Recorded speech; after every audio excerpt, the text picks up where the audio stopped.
like to introduce somebody, though, here that's representing ALSTDI. His name is Mike Shannon. He's the Development Director for the Western Region. And so I'm going to ask him to come up and say a few words. Woohoo! This is great. Thank you for coming. This is a representative of what we at ALSTDI have going on across the country. And we are a very tight organization that really, I'm the only person out here covering everything from Colorado all the way out to the Pacific, north and south. And we have people like me around other parts of the country. But the only reason that I get to do what I get to do and I get to be as successful as I am is because of people like you and Cathy and Trish, the Reach family back here, and everybody else that supports what we do at ALSTDI. So I got to say thank you to you guys first. So please, thank you. You know, I've heard a few things about Cathy and her persistence and the way she operates, and I think it kind of, this is how this all came together, because I've met Cathy about a year ago, and we had this conversation going by email, and then like last spring, there was this opportunity, and I got in touch with Cathy, and I didn't know it, and so I went to pick up a power chair to bring to her, and at the same time, Ted Reach had got this contact with her, and it's like, suddenly Cathy was calling everybody at ALSTDI saying, I want to get involved with you guys. Well, finally we all figured out that we were all talking to Cathy, and then we all got together, and she and all of you guys and her friends came up with this idea. So I want to say thank you for that. And as I stated, activities like this is what provides ALSTDI with the fundraising that supports our lab. We're about a $10 million research lab, and about 80 to 85% of every dollar we raise goes right back into our lab to create treatments for this disease. Now, whether you're a familial ALS family like Cathy or a sporadic ALS family, you know the immediacy here is we need to find treatments and cures fast. We currently have one drug that is entering clinical trial right now, and it's enrolling at 4 sites around the United States. I can tell you more about it. It's a drug called Gilenya. It is a multiple sclerosis drug, and it is has a similar impact on the immune modulating system as other drugs for that disease, and ALS is one of that category of diseases. So we're finding this drug to be very successful in what it's supposed to treat, and we're hoping that drug will move forward very quickly through this clinical trial process. And funding that comes from events like this, on days like this, and will be what's going to provide the ultimate solution to this disease. Why don't you get Cathy Speck to speak? Why don't you get Cathy Speck to speak? I didn't know her very well. I probably met her where a lot of you met her, at the Davis Co-op. She was the girl with the buttons, and she always made me laugh. One day I noticed that she looked a lot thinner, and I didn't want to ask. I didn't know her that well, but rumors spread in the Davis Co-op, and I did hear that she had ALS. I knew what it was. I'd had a friend that died of it. So the voice got louder and louder, and I waited so long to get up the courage, as a death and dying teacher, to talk to someone about their dying. I thought to myself, what are you doing? What kind of a teacher are you if you can't even have this conversation? But I thought I'm probably too late. I haven't seen her around. I'm sure she's died. I Googled Cathy Speck. I see this blog, she refers to as her blog, and I thought, oh great. So by hook or by crook, we found each other. I called her. She said, of course I want to speak in your class. I took that class years ago. That class saved my life. So in all my hesitation, I just thought, here's Cathy, more alive than I am. So she's been speaking now for, gosh, I don't know, 4 semesters or so. She's probably touched about 350 of my students, young and old. She's also spoken to some of the nursing students there, about 150 nursing students that return when they hear she's coming and sneak in the back of the room. Some of my returning students come back when they hear Cathy's coming, because what she can give my students would be impossible for me to ever teach them. So what she has been able to teach them is that This is the most inevitable and universal experience that all of us here are going to have. And rather than, Woody Allen's great quote, "I'm not afraid to die, I just don't want to be there when it happens." I thought, I don't want my students to think that. I want them to be fully present. I want them to be conscious as much as they can. So here comes this most amazing teacher. When Cathy's done about mid-semester, I feel like class is over. There's nothing more that I can teach you. So she teaches you how to live in these few breaths that we have on earth, how to truly, truly live. And I know that Cathy will definitely do what this play is all about. She will truly die laughing. She will truly die embraced with love. She has spread so much love. And I dare say, really without exaggeration, that I'm very certain, because my students have journaled about it, that she has saved some of their lives.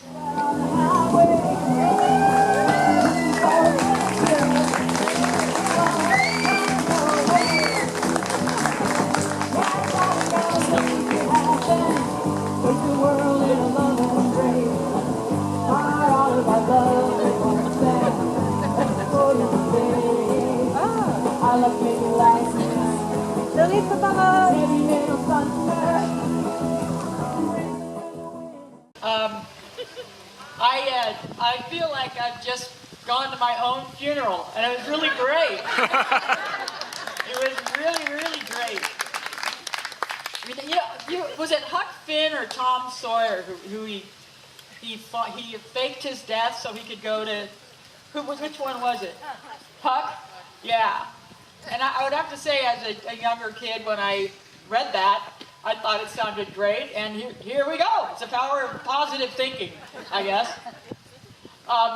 This is absolutely incredible. And yesterday when we were setting up everything, and these wonderful people taking that much time out of their day to set all this up, and what I felt mostly was just this, besides, we all love each other, like that, and at the same time, there was this flow, this calmness flowing, because we were all over the place doing stuff. But it was flowing through all of us.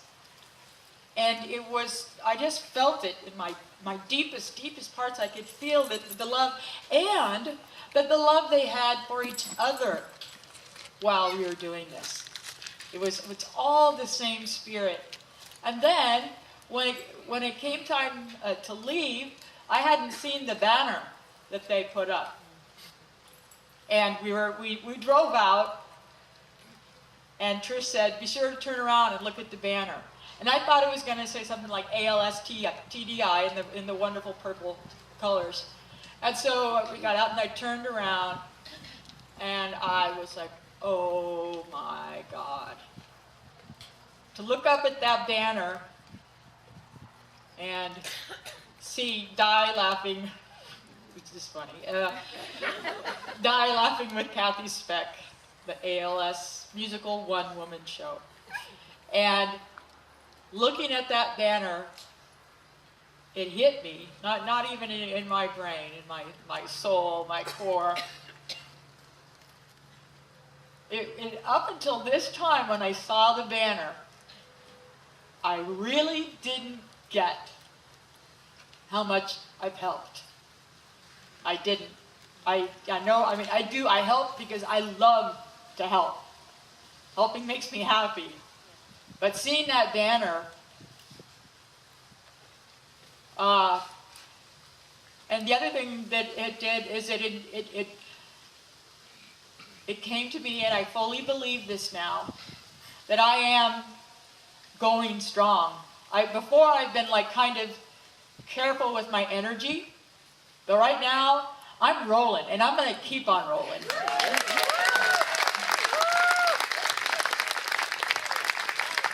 Yeah, there are things that I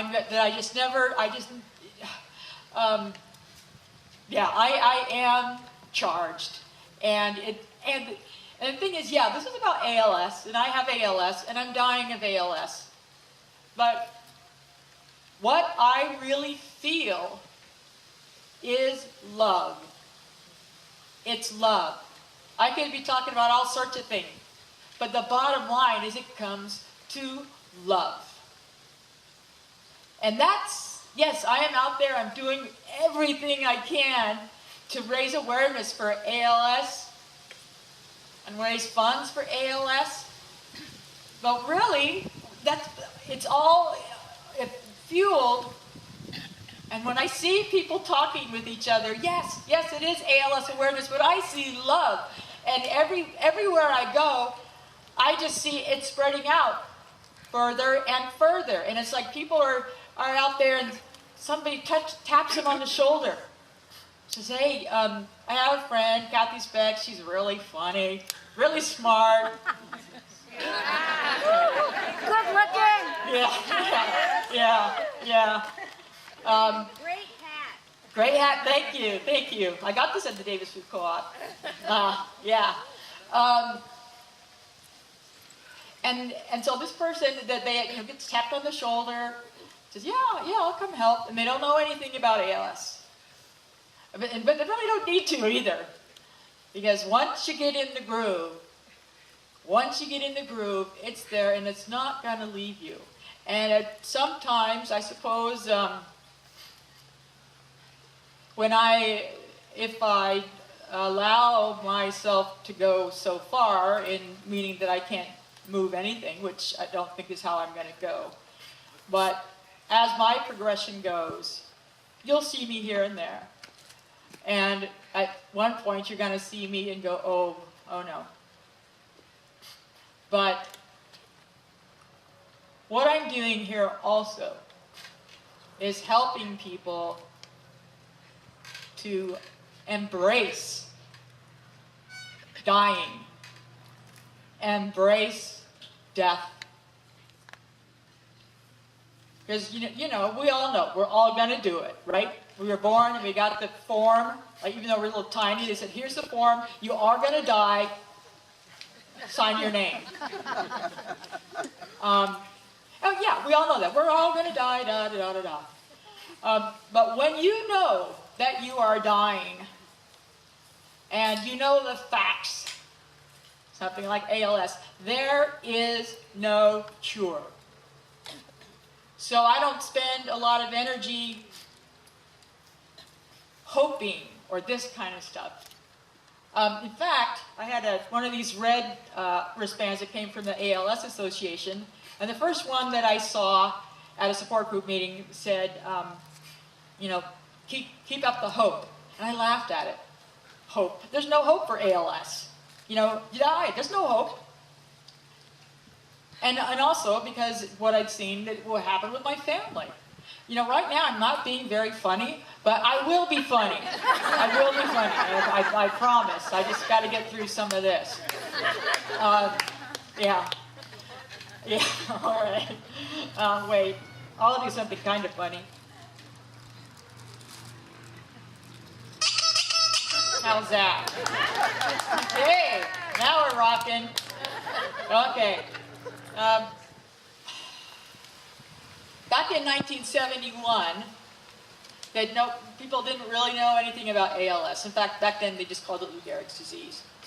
And my mom, she had 9 children, and I wasn't one of them. It's not her.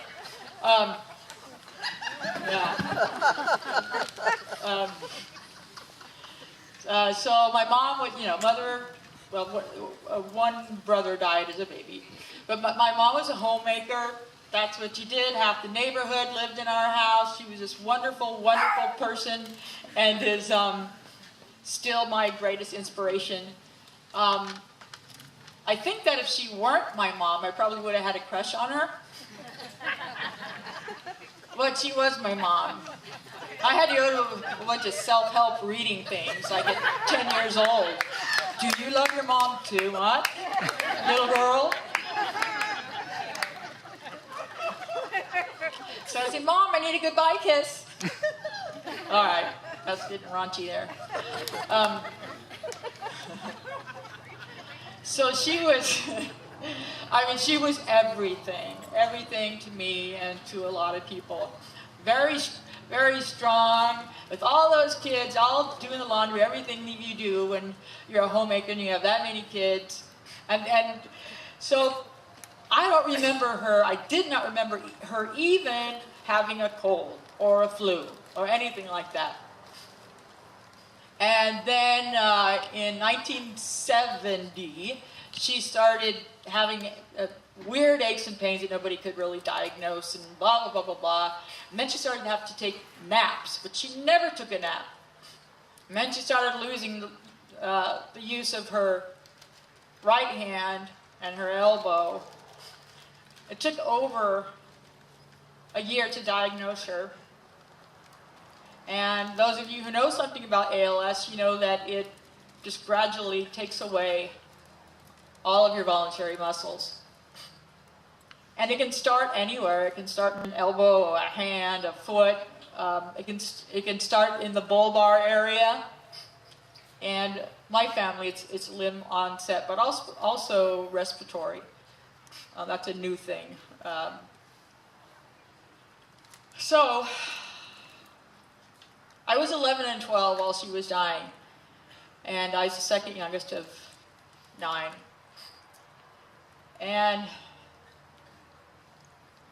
11 and 12 years old, you don't think a lot about death back then. And but I started thinking about it, and a lot.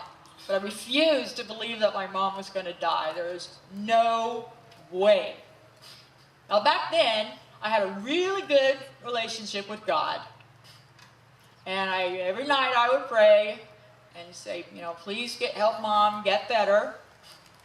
And as it she couldn't do things anymore, so the kids were, you know, we were helping Mom, doing the kicking, yeah. Come on, I'll kick you. So, you know, cooking and laundry and helping her shower, helping her go to the bathroom. And she was always just like, she wasn't like, oh, I'm so sorry you have to do this, or all weird, or, you know, she was just wonderful about it. Now before that, before the 11, 12, but before my mom got diagnosed, I was not a clown. I was not a funny kid. I was, you know, clever, you know, creative, just like, you know, climbing trees, but I wasn't funny. As Mom got sicker, and I felt really scared, and I cried a lot. But I had this wonderful group of friends, and when I was hanging out with them, I felt okay, and they didn't know at the time what a difference they were making in my life. But I also discovered that if I started being funny and they laughed, that made me feel good. I gradually got funnier and funnier and funnier. You can go ahead and laugh just right now for a second because it was funnier. Funnier and funnier, and that's why you're here today. You're just practically rolling out of your seats because you're laughing so hard. It's like, Cathy, stop, enough already. There's a break. My face is hurting from smiling and laughing so much. And the funny thing, the laughing thing, got me so far. And then came the time when Mom had to go into the hospital. Back then it was called Davis Community Hospital. It was a little dinky thing out in the country. And normally kids were not allowed to visit in the hospital back then. You know, we're talking early 70s. Kids weren't supposed to go to the hospital unless they were like sick in the bed. But I don't know, they thought kids were too running around and pulling out IV things. But they made an acceptance that we could go. Nobody in the hospital, none of the doctors had no idea whatsoever what ALS was. And my mom had found doctors to explain to the hospital, this is what ALS is, and this is how you need to treat her. And so they also allowed us, because they knew there is no cure. This woman is going to be in here until she dies, and probably pretty soon. So we were allowed to go and visit, and she had her room was right across the way from the nurse's station. And they also, it was a double room, like she should have had a roommate, but they didn't do that because so many people came to visit her that they needed all that room. And I used to make all these funny cards and for my mom to help her laugh. And they all said, "Get well. You know, please get well, Mommy." And this one time, my little sister Mary and my dad and I were visiting Mom, and at that point she couldn't really move anything, and she was having problems kind of gagging and breathing. So we were visiting, and my little sister, my dad was next to my mom, my little sister and I were across, kind of leaning on the wall across from her bed. And all of a sudden Mom got the thing where she was, and couldn't breathe at all. And my dad ran out to the nurse's station, and there was nobody there. And I heard him running down the hall screaming for help. My little sister Mary backed up against the wall, put her arms out like that, and she was frozen. And all I could do to think what to do is to go up and hold my mom's hand. Hold my mom's hand and look in her eyes as she thought this was it. And my mom, my little sister couldn't ever go to the hospital again. It was too scary. And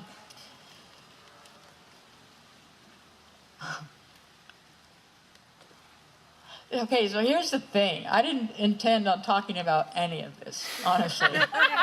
This is not what I was going to do. I really wanted it to be funny because, or die laughing with Cathy Speck. But, in all reality, I do use a lot of gallows humor when I'm talking about myself and my ALS. I don't want to be insensitive or too blunt for any of you who have ALS or who have lost your loved ones to ALS. It's just, even the name of it may still make you want to cry. At the same time, I get really inappropriate because it keeps me alive. And like the DCC, Davis Community Church, they have a more open space between the pews where I can go with my walker, and I call it my cripple spot, and nobody else is supposed to be in my cripple spot. How you feel about me saying cripple? Okay.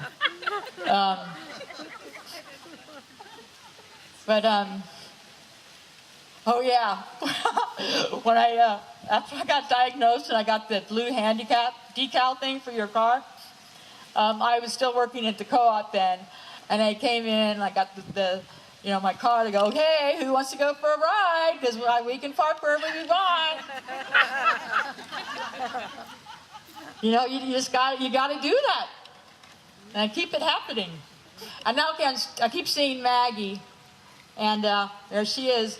This woman, I know a lot of you have heard that I've been skydiving, and Trish, or you go Trish, Trish did the jump, pretty much throwing up in her own mouth the whole time.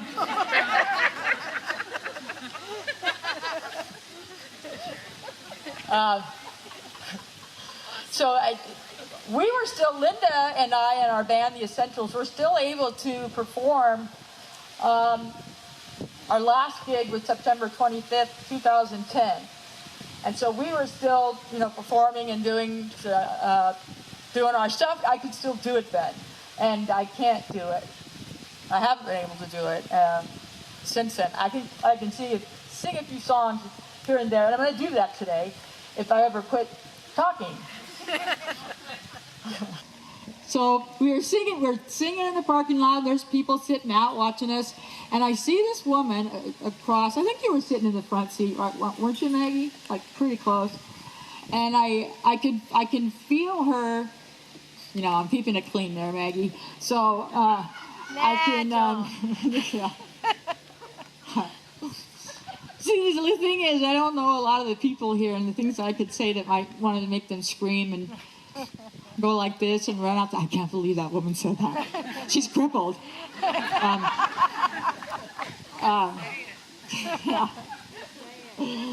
So anyway, so there's Maggie, and I can feel this energy coming from her, and I don't know what it is.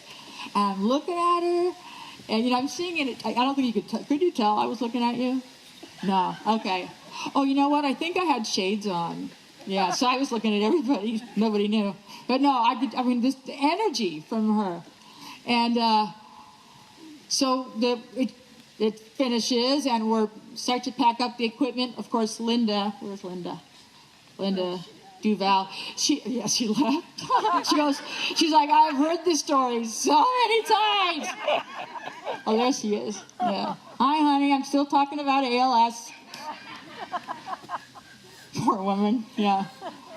Anyway, so as we're starting to pack up, Maggie comes very strongly toward me, and I run up. Does she have a gun? Are you a stalker? I don't mean a grocery stalker because, you know, our groceries have to go up. So she comes up to me very, you know, boldly, sticks out her hand like this, shakes my hand very firmly, and I'm just staring at her. And then you did this all in one breath, Maggie. I don't know if I can still do it.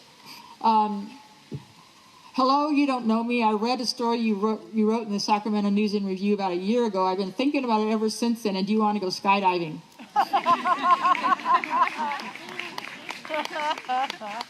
And I said, yes. And I said, but, and I looked at, actually I was walking with my walker, so I, you know, what about these things? I can get rid of them. And she said, oh no, you know, we can do quadriplegics, you know, we can, and she said she was going to pay for it.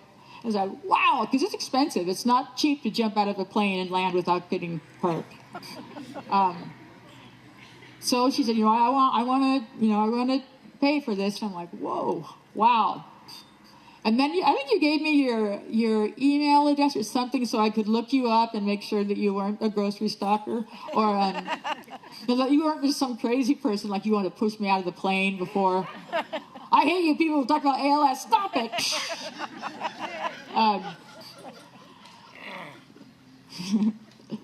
So anyway, I was going, okay, what an opportunity.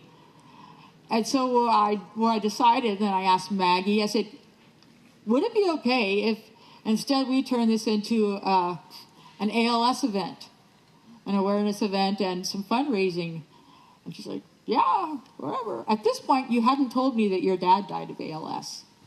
I hope you don't mind that I just said that. Maggie? Okay. So we got all these people to go skydiving. It was incredible.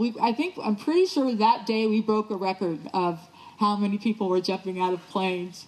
And it was incredible. I did not throw up like Trish did, or like Trish wanted to.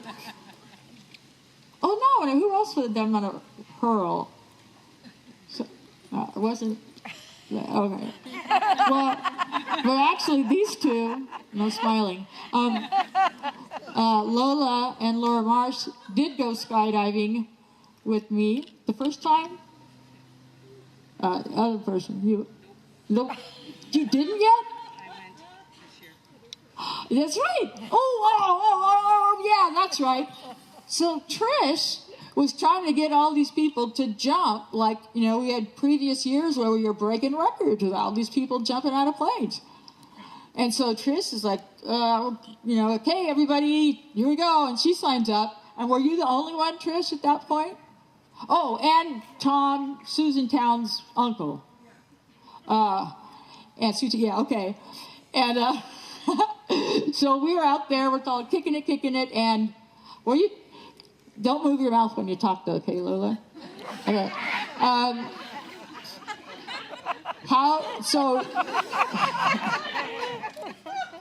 I'll do the ventriloquist thing, right? Okay, so I'm going to talk, but you move your lips. No, it doesn't work.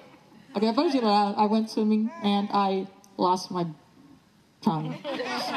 Okay, so yeah, Lola was just coming, because she lives in Marin, and she was just coming over to, hang out with us because we're a great bunch of people.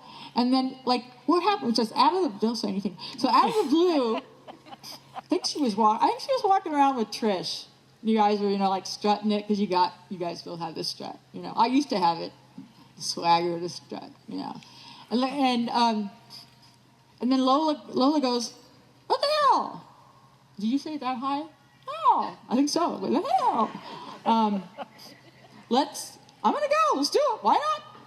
All these years, Cathy's asked me, and wow, let's do it." And there was nothing to it. And now you said I'm gonna hurl. Okay, yeah. So when they were interviewing her afterwards, and she talks blah blah blah blah. She said, "I'm gonna hurl," and then she went. So what great friend, Will you hurl for me? So skydiving, I don't know where that came from. I was looking at Maggie, and so I said, "That's my best friend right there, Blanche Simon. Her real name is Angela Simon, PhD. She got her PhD at Davis. In fact, that's how we met. I was getting a PhD in self-destruction." Yes, you were. I'll get back to that later. Yeah, actually, when Blanche and I were together, partners, lovers. Now, who's going to go running screaming now because I said something like that? That's right. And we were together for almost 3 years, and this fine woman. When I was with her, I still had not healed from my mom's death. I never had any therapy. I was very, very damaged after my mom died. And so at that time, I was an alcoholic. I was anorexic, and I was bulimic. And I also cut myself and burned myself and all that kind of stuff because I did not know how to get rid of the incredible devastation in my body since none of us got therapy, anything after my mom died. I hadn't worked through anything. They was there, and I had to cover it up. So I tried to do it with alcohol, tried to do it by starving myself, or making myself throw up, or burning myself, because when you're doing those things, you can't feel the other stuff that's just in you, just like, ugh. And that's how I survived, was doing these other things.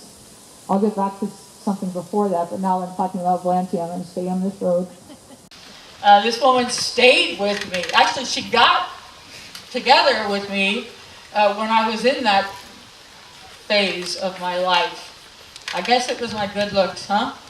Yeah. I was funny. Okay, that's right. Somebody introduced us to each other because she played basketball, and she moved here from Long Beach, and she was like the only lesbian in town. And so this other woman said, "Well, I'll introduce you to Cathy Speck, and she'll, then you'll know like 1,000 people, lesbians."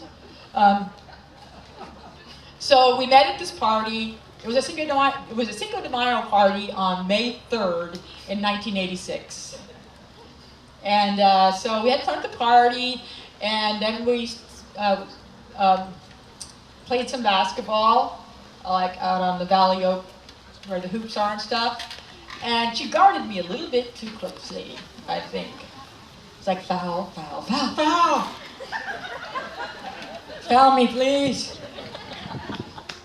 I think what I'm going to do now is because it's just I've gone all over the place, so I'm just going to go in another all over the place in a different direction completely. And like I said, Linda and I and our bands, we did a lot of music. We had a great selection, and just really had a great time playing music. And I got pneumonia, and this is when I have ALS. I got pneumonia, lost my voice, and I thought I would never sing again. And that was a huge, huge letting go, which I constantly have to do. It's not bad letting go, quite healthy. So I had grieved. I was done. I had grieved that I would never sing again. I didn't even listen to music. Just when I was didn't listen to the radio, nothing.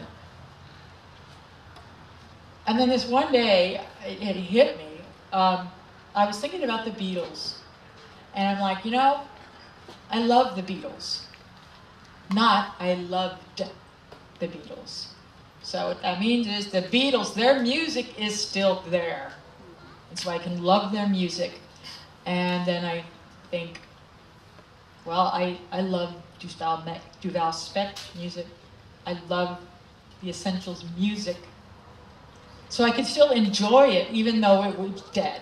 We didn't play, and I was, I'd done my grieving.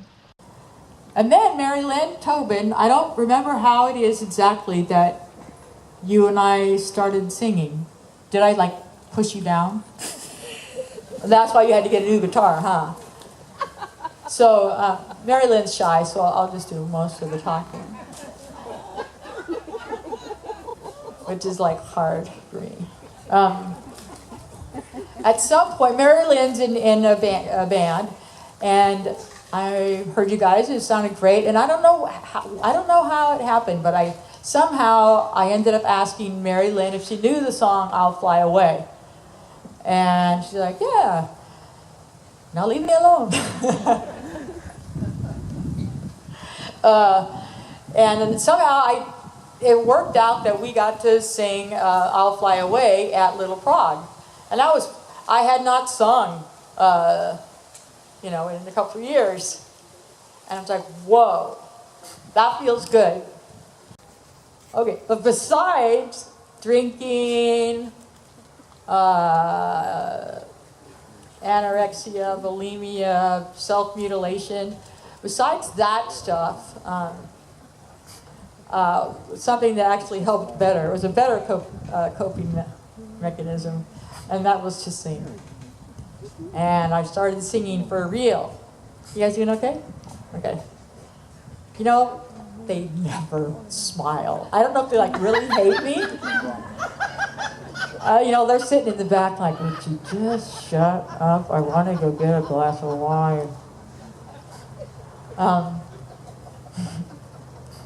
Since I told you, I had quite a lot of addictions. I thought this song would be very appropriate. It's a Neil Young song, and The Needle and the Damage Done, which is, addiction, heroin, that kind of stuff. And which I didn't do heroin. I don't think I did. I don't one of my drunken stupors. What's this syringe here? Don't leave the syringes on the counter. Again. So first I have to do a wardrobe change, and I've been talking too much, but my plan was to do a whole bunch of wardrobe changes, so that I was going to outdo Lady Gaga, and so far I'm not doing so great. So what I'm going to do is we're going to do a wardrobe change, and then my imitation of Neil Young. And I will be accompanied with a guitar, and Linda Duval, who is also the sound engineer today, will be playing the guitar. I watched the needle take another man, gone, gone. the damage done.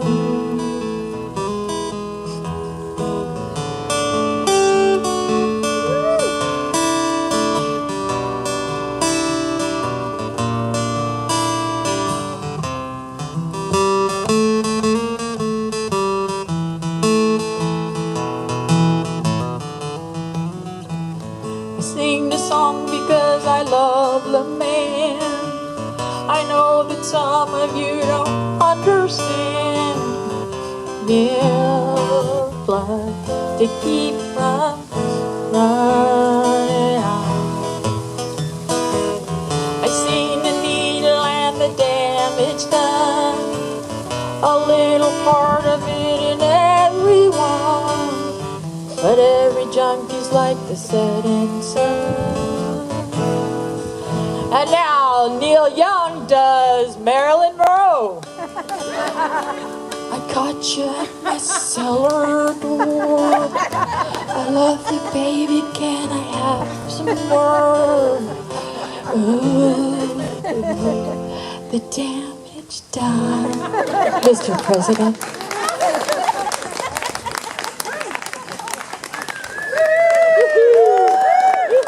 So I went to go up for 24 years, and toward the last decade or so, I was the safety director, which meant I was keeping everybody safe, preventing injuries, taking care of injuries, doing all the workers' comp, OSHA stuff. And one thing that really helped the employees was to make sure that they did stretches during their shift. I said, you know, we are paying you to stretch while you're working. I want you to stretch. That you get paid to stop and do stretches because that's good for the body, right? You're going to prevent injuries. And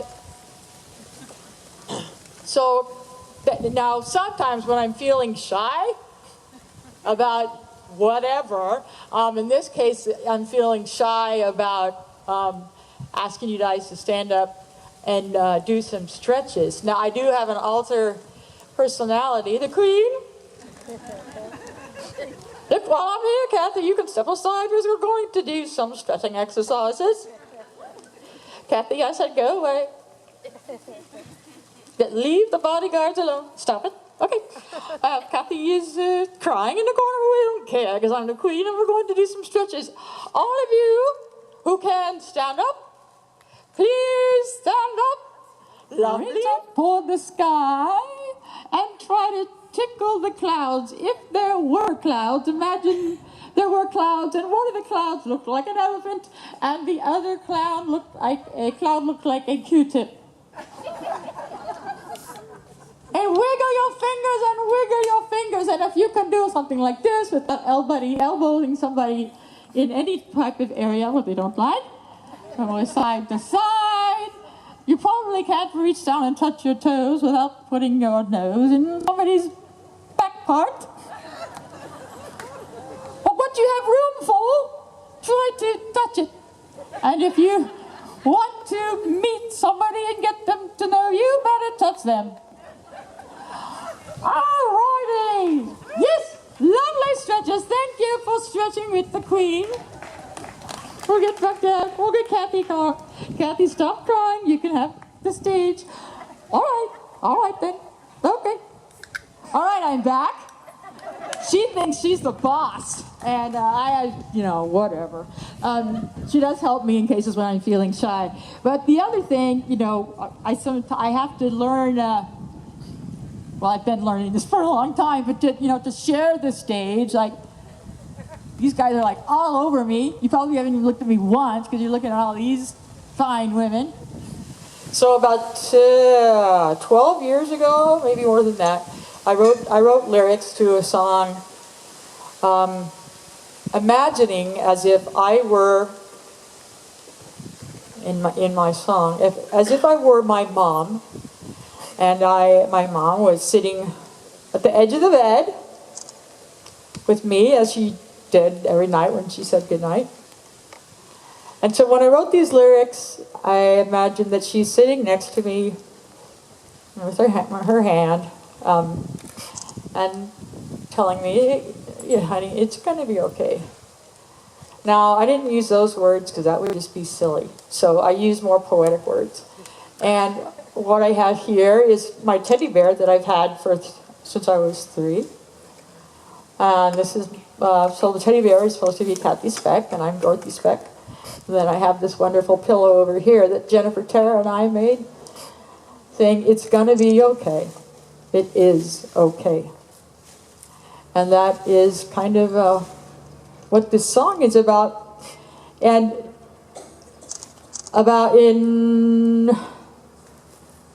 several years back, Linda started playing some music at the end of the song that it was different. And I said, "Oh, keep doing that." And so she kept doing it. It was beautiful. And I decided that I wanted to add just a teeny song to the rest of that. And it's called My Reply. So now the adult Cathy is, communicating with Mom and saying, "It's okay." And don't clap. Don't clap until I, give you this, okay? Okay, this is Cathy Speck singing, Linda Duval on background, back vocals and harmonies, and Linda Duval on guitar.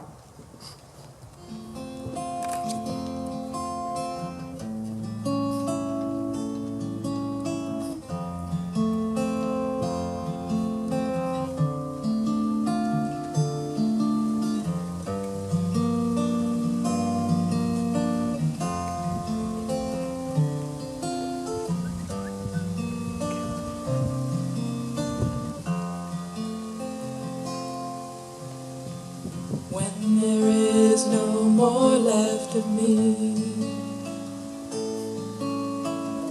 than favorite photographs and memories, I will greet the pale blue dawn and rest my soul in the sweet beyond. I will greet the pale blue dawn and rest my soul in the sweet beyond. When you all gather in the graveyard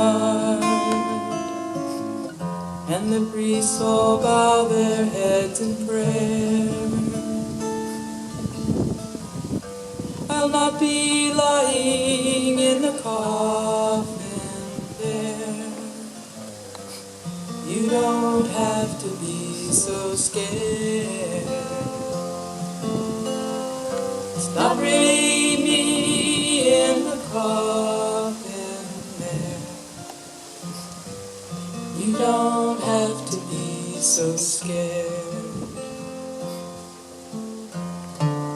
Please don't cry for my body.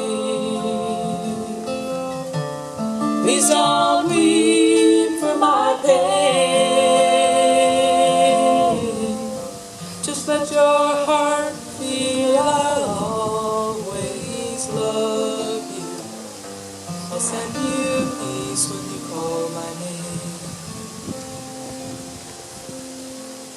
As your pillow holds your tired head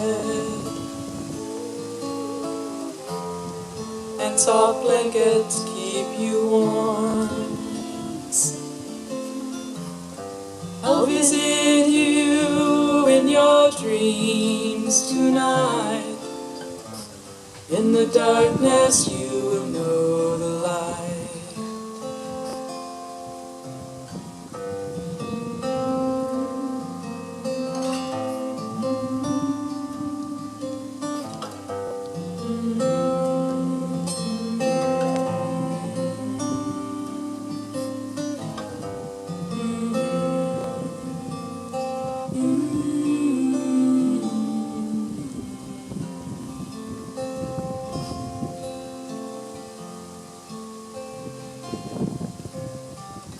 When there is no more left of me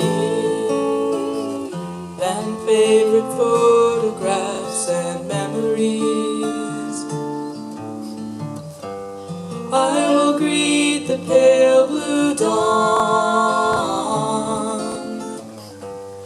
rest my soul in the sweet beyond.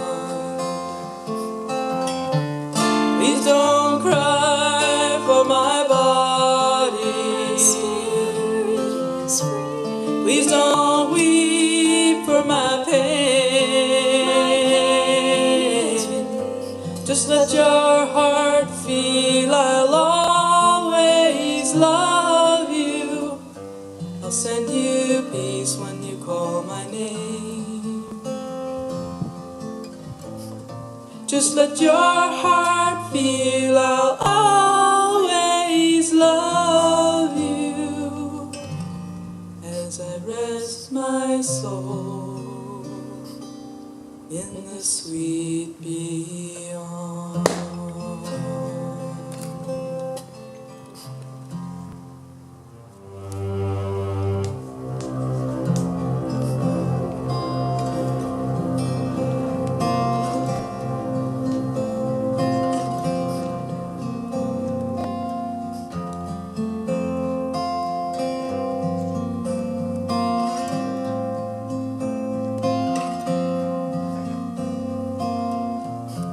Oh, Mom, I miss you. We all miss you. I still cry sometimes. I miss the way our family used to be. Still, I made it through with sweet memories of you. Now I can finally say I'm okay. I'm okay. I'm okay. I'm okay.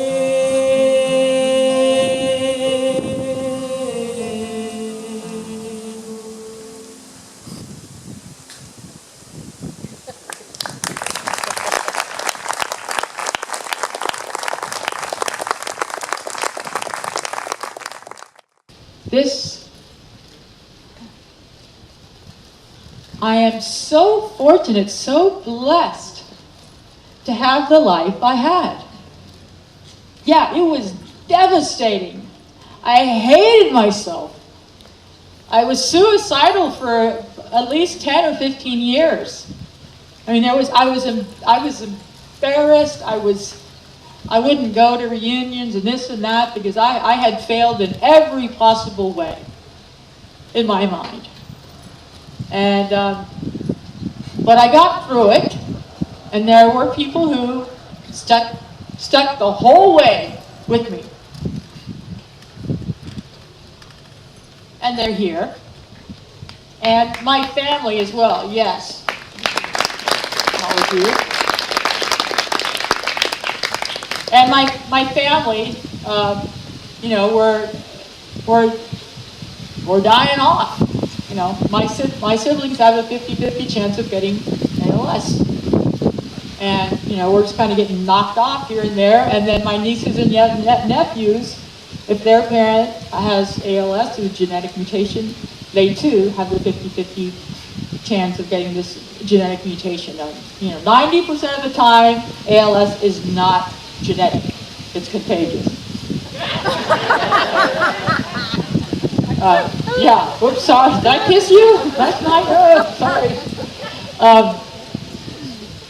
Yeah, so it's very rare. And the particular genetic mutation my family has is like a less than 2% of any ALS kind of mutation. So the researchers told me the only way that I would have kind of figure out how long I was going to live was to see how long my siblings would live,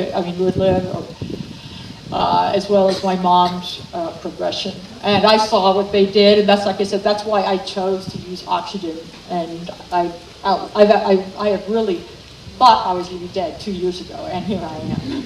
Yeah. And my dad is 91.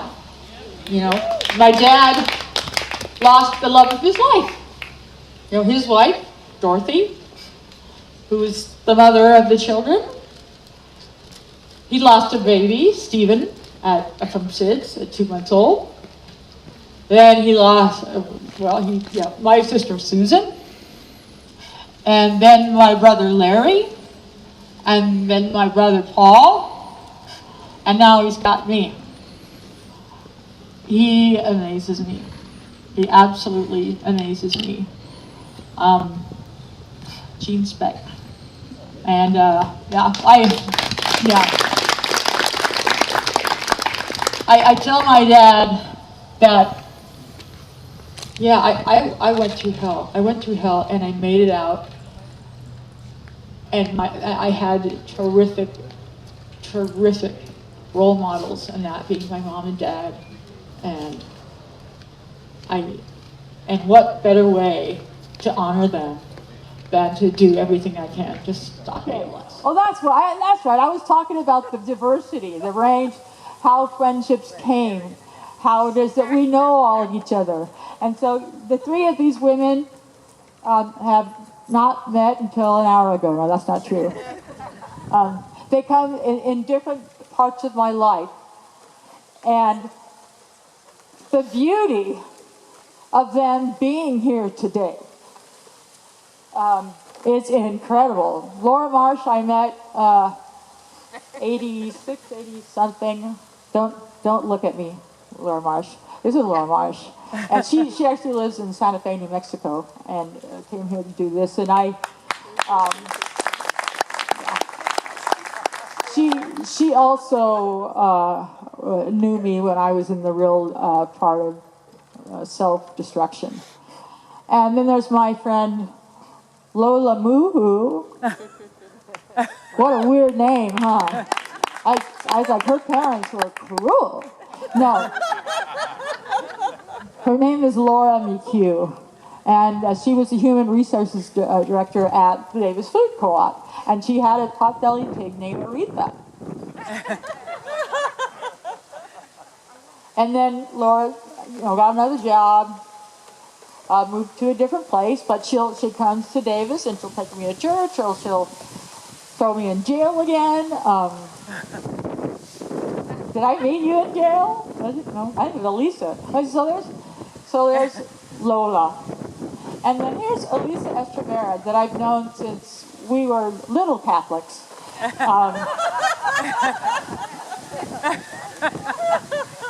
And she lived just a couple of streets away from my family. She lived on Eureka, and we lived on Oak Avenue. And you know how it goes. Like, you have these close friends when you're that young, in the formative years that just stick with you. And I didn't see Lisa for a long time. And then I think I saw you again, like, today was Food Co-op again, right? Yeah. She moved her face. Okay. So we just started, chatting, and I got to meet her son, and he's now 35? I'm like, no way. Well, he was born when he was 10. He was in there too long.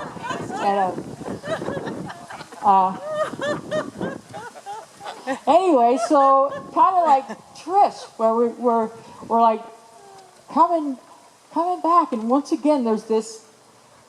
I don't know.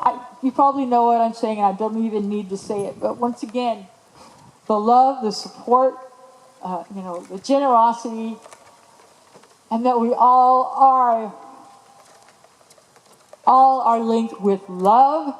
Sometimes we can't feel it. Sometimes we're not open to it. But I can tell you, the last few years with ALS, I see it grow and grow and grow. And these women, and all of you up there, and Linda Duval, who's doing the sound, was a lot of work, and Niels, who's been doing the videoing, and Bob Johnson, and you're all part of this that is going to be bigger. What happened today, it's going to keep growing into something bigger and bigger. And I hope that today stays with you, not just for ALS and donating money, but also that what I was asking and hoping for, because this has worked for me, and that is to embrace dying. Embrace death. You do that, you get so much more of your day-to-day living when you remember that you are embracing dying, because it's not bad. It's not bad. Death isn't bad. I've been thinking about this since I was 12 because of my mom. So I got a head start. When I got the diagnosis, I'm like, okay, I know it's coming. And I know that I want and I choose to be happy and joyful. I choose that. Is having an attitude of gratitude. Mm-hmm. And sometimes my mind is reeling all about, there's stuff to reel about. And then I'll, calm myself down, and when I just can't stop thinking about something that I did bad or whatever, I just be silent and then think of something that I'm grateful for. I mean, it might be something like, I'm really glad that I can use my left hand still. Or I'm really glad that Maisie is, so cute. See what I mean? But find anything else, and it could be something profound, or it can be something that's just like, yes, I'm so grateful for this. Instead of this run around, and then enjoying the moment.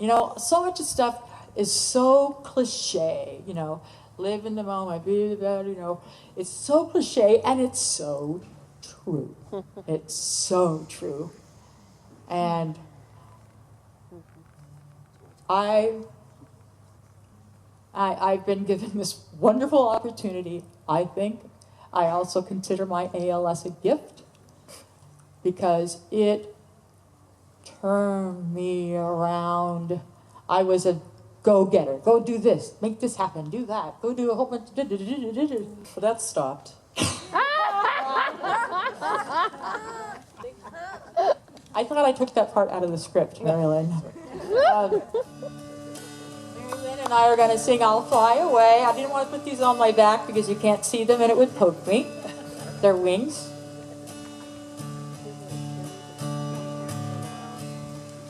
We'll have you sing along on the last chorus. Some bright morning when this life is over, I'll fly away to that home on God's celestial shore. I'll fly away. I'll fly away, oh glory. I'll fly away in the morning when I die. Hallelujah, by and by. I'll fly away when the shadows of this life are over. I'll fly away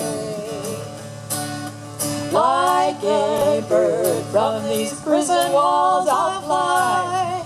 I'll fly away.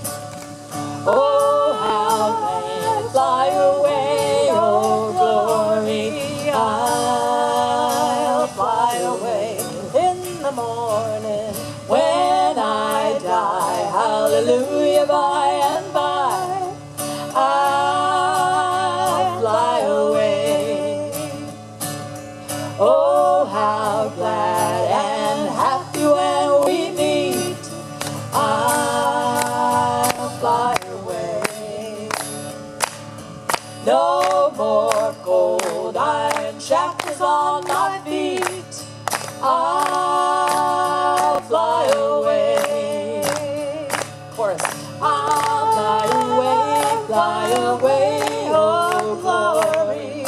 I'll fly away in the morning when I die. Hallelujah, by and by. I'll fly away.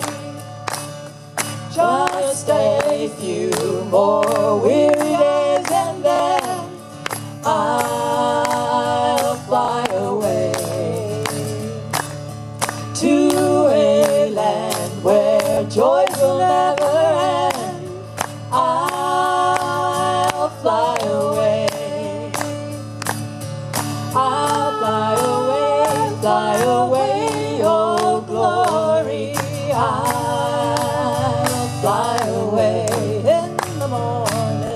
when I die. Hallelujah, by and by, I'll fly away. I'll fly away, oh glory. I'll fly away, oh glory. I'll fly away in the morning when I die. Hallelujah, by and by, I'll fly away. I'll fly away. I'll fly away.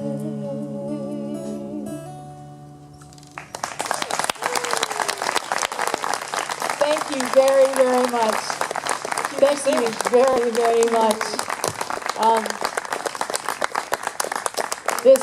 Thank you. Yeah, I hope you can feel the love as much as I can. It's there, it's here.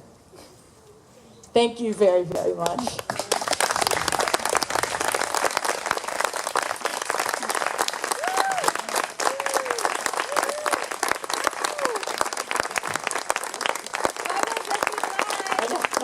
Yeah, bubbles, yeah. All right. Okay, Mike Shannon, where are you? Where's Mike? Here he comes. Okay. Here comes Mike Shannon. The guy who spoke to you before about ALSTDI and trying to find a way to stop ALS. And thank you very much, ALSTDI and Mike. Thanks. I love these smooth transitions. You know, this is the point where we talk to you about what we're doing at ALSTDI and what makes us different. And I wanted to ask Ted Reach to come up here. I don't know if you guys had the chance to meet Ted and his wife Wendy and Corey. Corey's a big inspiration for everything we do. He's been part of our ALS for ALS program and all the other things we've done at TDI. Come on up, Ted. And then Claire, his daughter, and Corey's sister, works for TDI now. Just got back from Boston. She was getting tired of those winters. So, you know, Ted's one of the guys that reached out to Cathy, and every time I meet somebody that's struck by ALS, he's one of the first guys that says, can I meet him? Can I meet him? And I tell him about what TDI is doing. And, you know, if you don't know what it is, Therapy Development Institute, we were created by a family who, when his brother got diagnosed with ALS, he said, what are we doing in the ALS community to create treatments and therapies for this disease? And the answer at that time, which was 99, was, well, there's one FDA-approved drug, and there's some, you know, institutions that are doing research. And he said, forget it, I'm going to create this institute called ALSTDI. My friend Sean Scotts, whose mother was diagnosed with SOD1 ALS, like Cathy, back in 99, he said, I'm going to go and work and donate all my time to this disease, figure out how I can help. And Sean hired me and said, listen, we can solve this. It's just a matter of money and time, and it's inversely proportional. More money, less time. And Sean, unfortunately, died in 2008 of ALS, 2009, excuse me.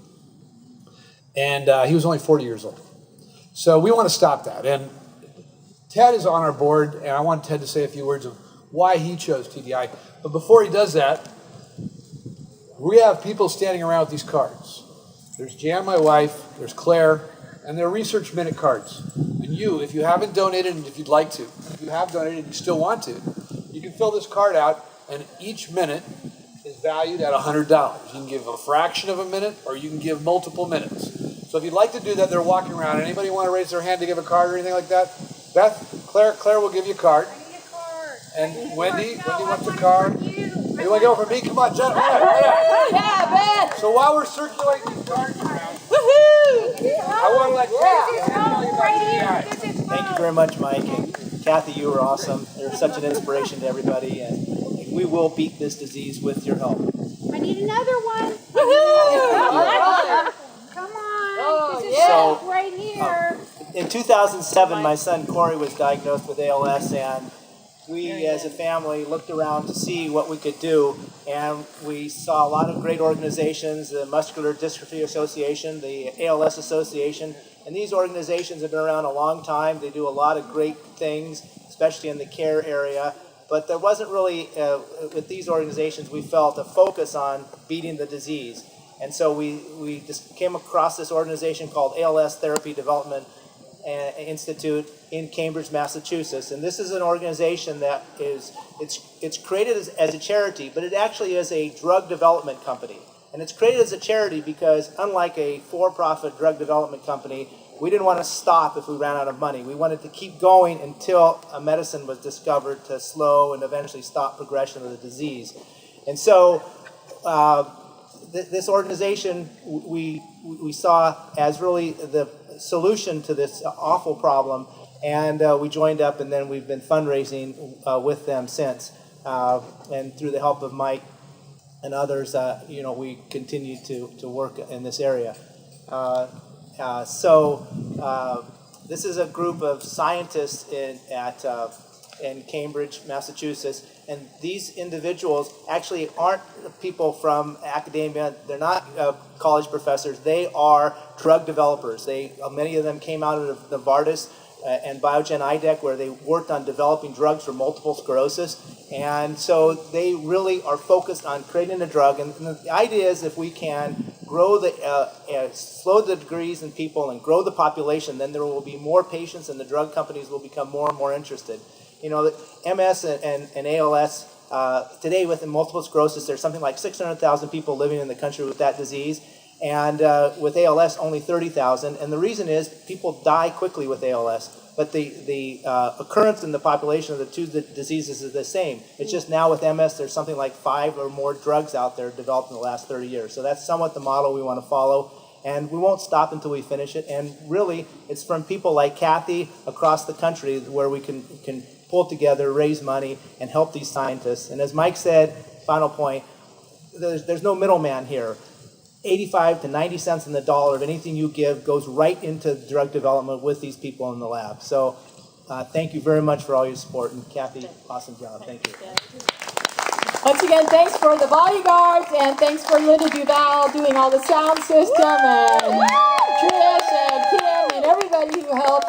And just thank you so much. I hope you feel the love and you carry it with you.